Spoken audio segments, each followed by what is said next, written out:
All right, welcome back. We are in this series of lies we believe, some dangerous, deceiving, and dubious lies that affect us, and that since the beginning of time we have chosen to believe them. We call them the 7 deadly sins, and we've been spending the last few weeks kind of digging in each one of them and kind of looking at how they affect our lives and how we can avoid them. The first one we looked at was pride. That says, man, I'm all that.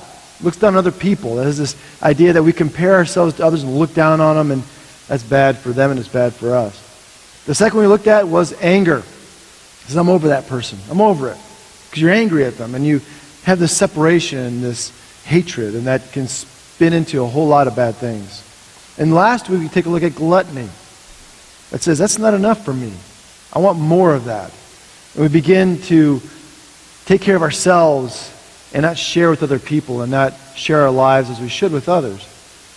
And so each of these 7 deadly sins so far, if you've kind of noticed, has a common theme. And that is, it affects more than just us. It's not deadly just for us, it is, but it's deadly for those around us too. It affects other people. And this sin we're coming up on today is a whole lot of that. See, too often we look at these 7 deadly sins and we can talk about them almost like in third person. Like, this sin we talk about, like it's out here, it affects other people, it's a temptation for others. We have a much harder time looking at it in our own lives. We tend to avoid it, or we don't want to take a good hard look of, does this sin actually apply to me? That's the hard part. And even when we find out that it does, we often can talk our way out of it, or rationalize it, or say we've got that under control. We ignore the fact that we're in a pretty dangerous situation, potentially. Take a look at these 2 wildebeests and the little discussion they have, and you kind of get the point.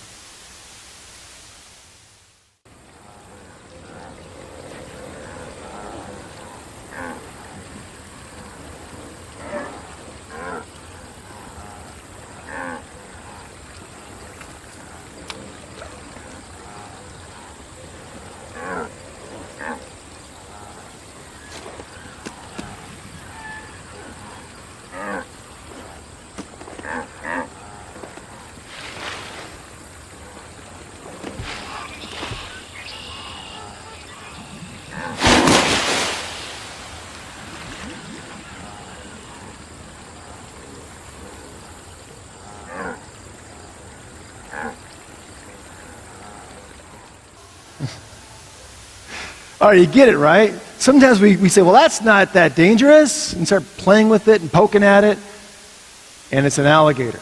Even when we know better, we can kind of talk away at it. That's going to affect me that much. I can handle that. I can take care of that.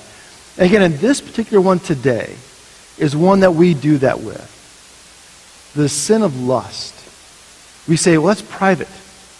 That's something that I can handle.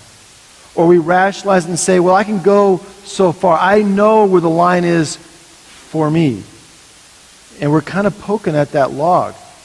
We know it's an alligator, but we still think, I can treat it like a log. And really, it's deadly and it's dangerous. Or we think, look, if it doesn't hurt anybody else, if it's just private, if it doesn't hurt anybody else, no one else is going to know about it, what's the harm? Well, we're going to see today that there's some pretty harmful things that come of lust. And one of the biggest things is this. If we don't control lust, lust is going to control us. If we don't control lust, lust is going to control us. This past week, our teaching team was in Andy's Coffee, just, talking and about this topic and how we could teach on it and all that kind of stuff. And while we're sitting next to us was one of the CrossFitters who had just finished working out. His name's Christian, and he's also a Greek Orthodox minister. So he hears our conversation. He kind of brings up a story from his tradition about a early monk, 4th century monastic guy who lived in the deserts of Egypt. His name was St. Anthony. And St. Anthony had this idea that he would kind of go into the desert and seclude himself to avoid temptation. Like, the farther away he got, the more he could isolate himself from the dangers of temptation. But when he got there, he wrote this: one who lives in the desert, keeping stillness, is delivered from 3 wars: that of hearing, that of speech, that of seeing. Only one remains, that of lust. Right? You can hide stuff from your eyes and from your ears, right? You can get away from all the people. What goes with you? Your heart does. And that's where it begins. And that's why it's so dangerous. You can't hide from it. You can't ignore it. You can't escape it. In the Old Testament, the Hebrew Bible, God talks to his people, and he's concerned about this. This is a big deal. And you got to stop it early.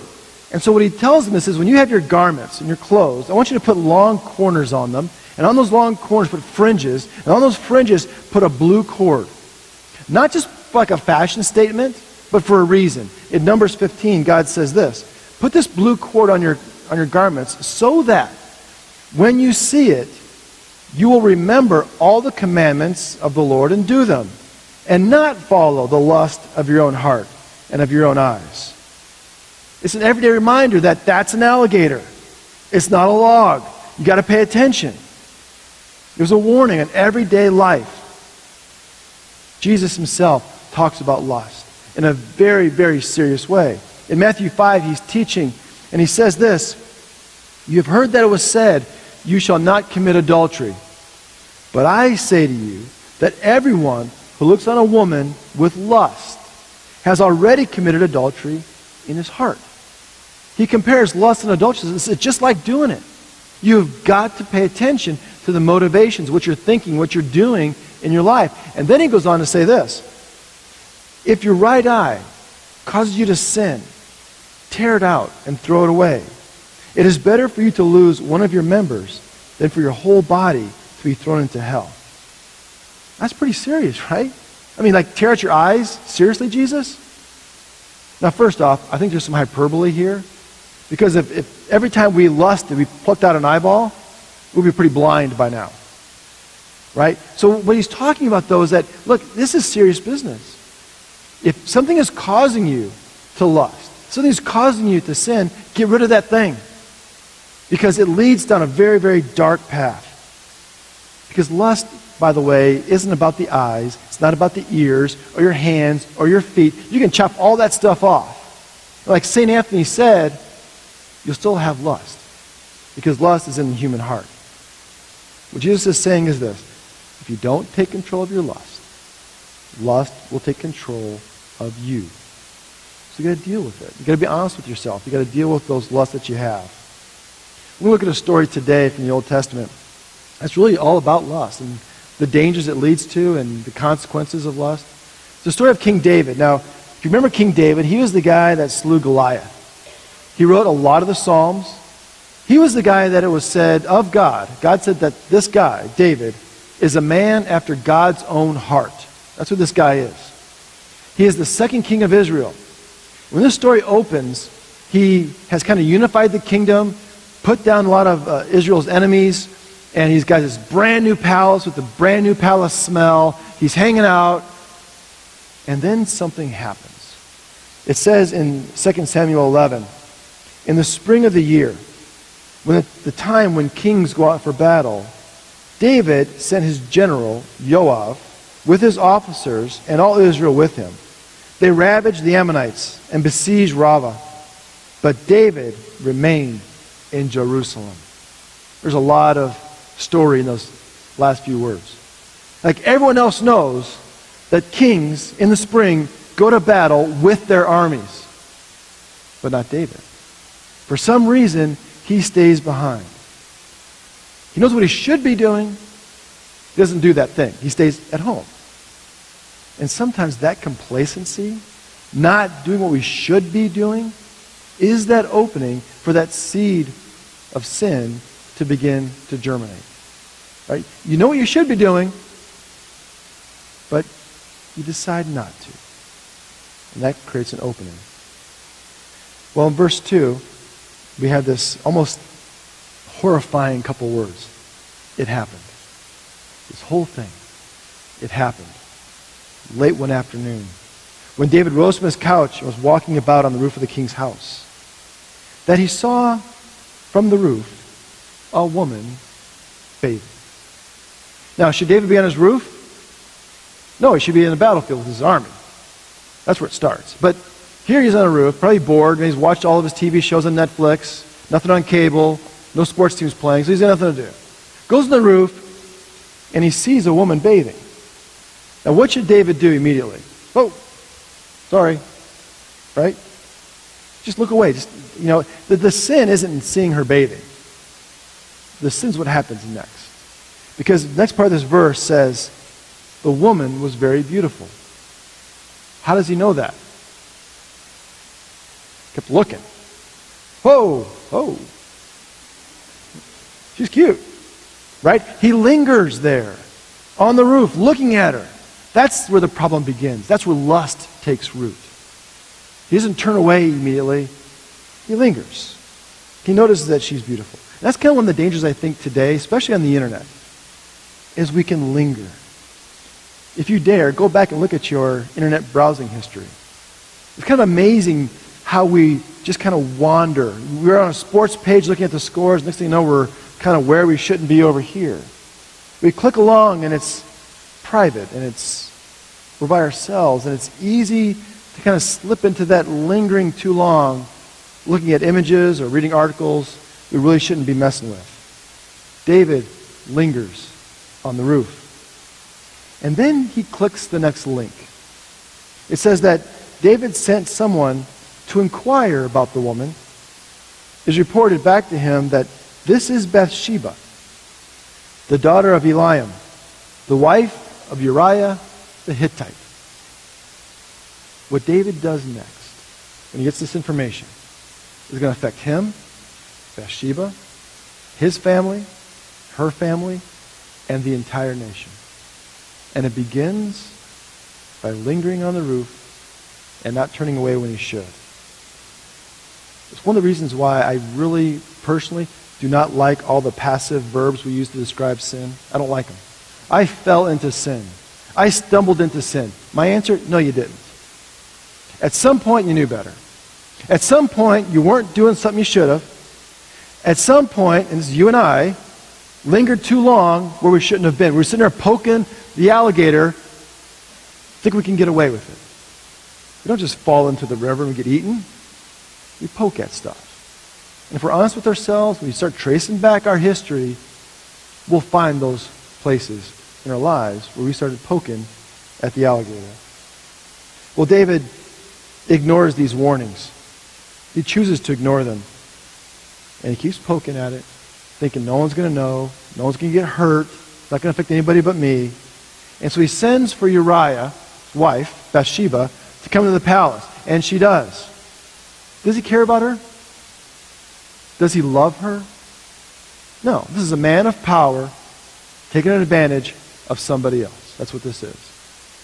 She comes to the palace, and then we find out that she's pregnant. And the Bible's very clear. This is not Uriah's child. This is David's. Uriah's in the battlefield where he should be. And so now she's pregnant, and in 9 months, everyone's going to know because Uriah's been at battle, and Bathsheba visited David. They're going to be able to figure that out. They can do the math. And you think, well, wait a minute, David's gotten caught, right? It's over. The alligator is going to clamp its jaws, and David's done. But David says, no, I can go a step farther. I can cover this up, because after all, look, I'm the king, right? And kings can't look bad. I mean, it's going to affect, if I get shown to have this kind of problem, then the whole nation's going to suffer. I'll be a weak leader. Can't have that. I got to cover this thing up. And so he sits in his office. He writes a letter to the general and says, General, I want you to send Uriah back to me. I want to talk with him.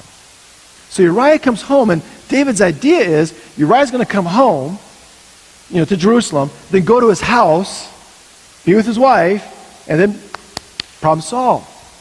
It's Uriah's kid now, right? Wrong.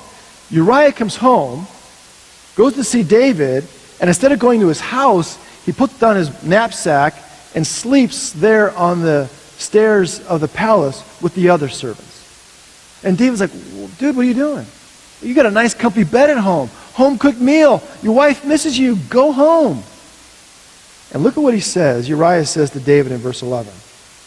The ark and Israel and Judah remain in booths or tents. And my lord, Joab, the general, and the servants of my lord are camping in the open field. Shall I then go to my house to eat and to drink and to lie with my wife? As you live, as your soul lives, I will not do such a thing. Uriah's integrity trumps David's deception. This guy is solid, courageous, loyal, full of integrity. And you'd hope that David would be like, man, he's right. You know, I should be like Uriah. This guy of integrity. I should come clean and tell him what I did. Does he do that? No, he starts dancing on the alligator. He's like, I can cover this up. I know what I'll do. I'll get Uriah drunk. I'm not making this stuff up, by the way. He goes and gets Uriah to come to his house for a big banquet. Gets Uriah toasted. Gets them all drunk. Says, nah, I'm going home to your wife. Uriah says, no, I'm not going to do that. Are you kidding me? I mean, a drunk Uriah has more integrity than a sober David. So David comes up with plan C. And plan C is dark. And it shows the depth that lust can drag us. So David sits down in his office again, writes a note to the general. He says, General, I want you to do this. I'm sending Uriah back to you. I want you to put him in the front of the line. Attack the city. When the fiercest battle's going on, when it's really hot and heavy, I want you to pull all the army back so that Uriah is going to die. Now here's the kicker. Here's the worst part. He takes that letter, rolls it up, puts a stamp on it, and he hands this death sentence, this letter, he hands it to, guess who? Uriah. Here, Uriah, take this letter to the general. He gives Uriah his own death sentence. Now, if Uriah is heading to the general on the way, he gets curious, reads the note, what happens? The jig is up, right?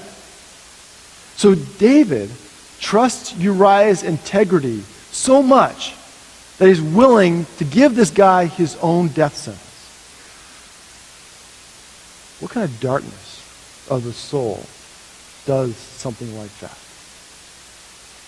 And look how it begins. But lingering a little bit too long on a roof. Lingering at home when you should be with the army doing your job. Lingering from doing the right thing. You don't get hurt by this. This is an innocent little thing. It never is. Because it's more than a log. It's an alligator willing to destroy us. That's what lust is. And you think, by the way, in this story that, well, he's going to get away with it, right? Uriah takes the letter to the general. Uriah dies in battle, a hero. David waits for the mourning period to end, brings Bathsheba into the palace, marries her. It's all good. No one knows. No one's the wiser. And the darkness has just kind of descended into David's soul. And then a light begins to shine. God has been paying attention. And so he sends a messenger, a prophet named Nathan, to go to David and tell him a story. So in 2 Samuel 11, it says, there were two men, this is Nathan talking to David now. There were two men in a certain city, one rich and the other poor. The rich man had very many flocks and herds, but the poor man had nothing but one little ewe lamb, which he had bought. He brought it up, and it grew up with him and his children. It used to eat of his meager fare and drink from his cup and lie in his bosom. It was like a daughter to him. Now there came a traveler to the rich man, and he was loath to take one of his own flock or herd and prepare it for the wayfarer who came to him. But he took the poor man's lamb and prepared that for his guest who had come to him. When David hears this story, it says in the Bible he loses it. Furious, angry. He's like, how dare this guy do this? This guy deserves to die. He wants justice. He wants righteousness. He wants things set right. And then Nathan turns to David and says these words. You are that man. Chomp. There's your alligator. Been lying there the whole time. David thinks he's got away with this. Just a log. Chomp. You're that man, David. And in that moment, David has to come clean. Francis of Assisi said, all the darkness in the world cannot extinguish the light of a single candle. It's true. All this darkness in David's life, all the cover-ups, all the conspiracies, all the lust is shattered with Nathan's story, with the truth, and it comes out. Well, David confesses what he's done. Everyone knows now what he's done. He repents. He's sorry. And God does forgive him, but the consequences of David's sin remain. We find out later that his household will remain in a state of almost anarchy. There will be lust and jealousies and murders, all in his household, tracing back to this event. The child is going to die. There are disastrous consequences from the lust of David. Now you may be sitting there thinking, well, yeah, but that's not my story. I mean, I'm not a king or queen. I'm not going to abduct somebody from their house. I'm not going to kill anybody. This is a private thing. I've got it under control. No one's going to get hurt. It's just a log. Well, complacency is like that. Lingering a bit too long is like that. Because those things lead to something bigger. We begin to objectify other people. Treat them less than a son or a daughter of God that they are. We treat them as our objects. Things that make us happy and quit caring about what they want, what's in their best interest. What if David saw Bathsheba and thought for a second what was in her best interests? If he thought that, he would have walked away. He never would have called for her if he cared anything about her at all. But he didn't. Lust turned this woman, this daughter of God, into an object for David's pleasure. So look at your relationships. In your own personal life, step back and ask, are you doing what is in their best interests? If you truly love them, you'll do that. As opposed to what's best for you, or taking what you can get from them. That's lust.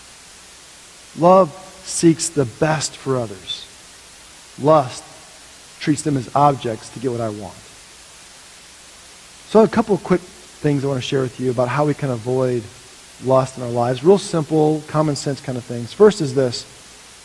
Don't ever assume it'll never be you. Don't ever assume you're immune to lust.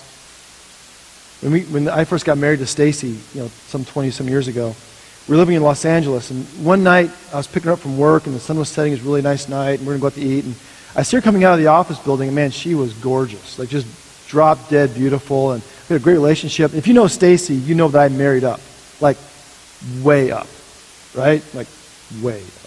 So, I see her coming toward me, and I'm like, man, this is just awesome. She's beautiful. We get along. And I thought to myself in that moment, I thought, you know what? I never have to worry about cheating on her. She used to be so happy, and she's so beautiful. I'm so lucky, never have to worry about that. Here's the problem. The moment you say that, you're in danger. Right? The moment you say, it'll never be me, that's when the opening's there. Right? Remember Peter, the Apostle Peter? Right? He says to Jesus on the last night he's betrayed, he says, hey, Jesus, if everybody else leaves you and abandons you, me, I won't, man. I'm good. Not me. Everyone else can flee. Not me. I'm your man. Hours later, he denies Jesus not once, but 3 times. So don't ever say it'll never be you. Keep your guard up. Be attentive. Don't get complacent like David did. Second is this. Avoid the digital glass case. Now, it sounds kind of weird, but hang with me here. Back in the day, if you want to get one of those magazines, they kind of had a centerfold in them, you had to go to like a store, like a gas station or a convenience shop, and there's usually a glass case of some sort, and they'd be all sitting there. And if you wanted one, you had to go to whoever's behind the counter and say, I want one of those. So there's a little bit of social pressure, right? You had to kind of actually open up and say, yeah, I want that. Before you got it. Today, you don't have that. Today, I can get on the internet, hit private browsing, won't track your history, and you start looking around at stuff. You can do that. Or on your phone. No one's going to see. Well, yeah, someone's going to see. You're going to see. God's going to see. The thing to do is avoid that. Avoid that glass case. It's on you today. It takes some courage to do that. In 1 Thessalonians, Paul writes that we should abstain from fornication, he says. That each one of you Know how to control your own body in holiness and honor, not with lustful passion like the Gentiles who do not know God. Here's the thing, that no one wrong or exploit a brother and sister in this matter. It doesn't just affect you. Looking at those images treats others as objects, and that affects your relationships, right? If I treat these people as objects on my computer screen, I'm going to do the same thing to those people in my life. Lust has a way of growing and filtering itself into other parts of our life. So avoid the glass case. Third is this, be accountable to someone. This one takes courage, huge courage. In the book of James, it says, confess your sins to one another and pray for one another so that you may be healed. It's like, look, you've got to get out there, and if you're struggling with something, it takes courage and honor to go to a friend and say, hey, I need help. I need you to watch over me. I want you to check on me, ask me, hold me accountable so I can be healed of this thing. Because if not, chomp, it's going to get you. Ask for help. It takes courage. It takes honor. It takes integrity. But it can save your life and those around you. And the last one is this. God forgives. Right? In Psalm 51, we hear David's heart in anguish over what he's done. And look at what he says here. Psalm 51, verse 1. He says, have mercy on me, O God, according to your steadfast love. According to your abundant compassion, wipe out my acts of rebellion.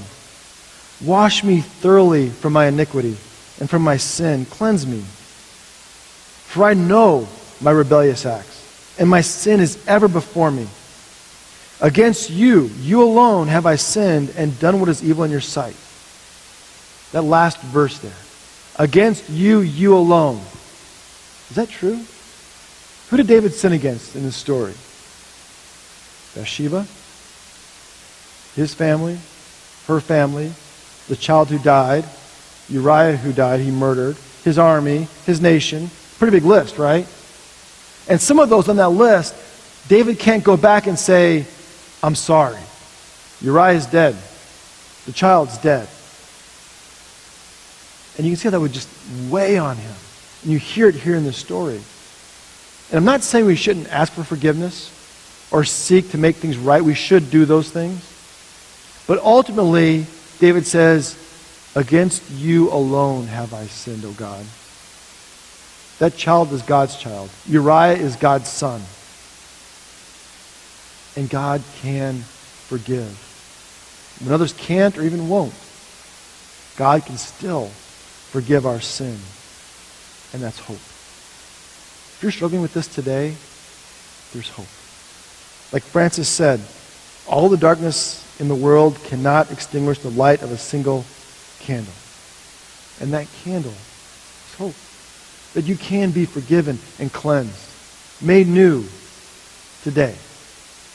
That's what God wants for us. Hope.